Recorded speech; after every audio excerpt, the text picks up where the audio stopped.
السلام علیکم۔ میں اپنے چینل اسلام، قرآن اور ہم میں آپ کو خوش آمدید کہتا ہوں۔ آپ سے گزارش ہے کہ میرے اس چینل کو زیادہ سے زیادہ سبسکرائب کریں اور اپنے دوست، احباب اور عزیز رشتہ داروں سے شیئر کریں۔ شکریہ۔ رزق میں برکت اور قرض سے نجات کے لیے وظیفہ۔ انسان کو کسی بھی حال میں اللہ تعالیٰ کی ذات سے مایوس نہیں ہونا چاہیے۔ ہر تکلیف، آزمائش اور سہولت اور خوشی اللہ تعالیٰ کی طرف سے ہے۔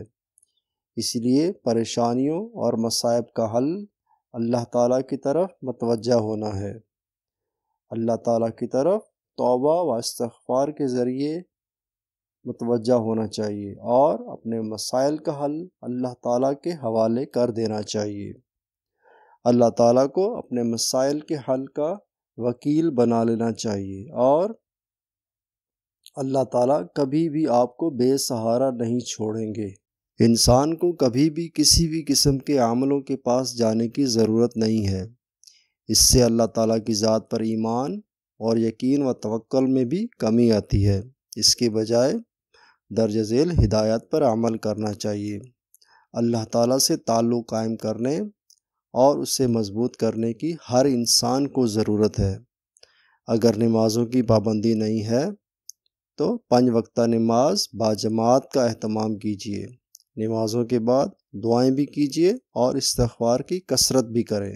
رزق میں برکت اور قرض سے نجات کے لیے اعمال۔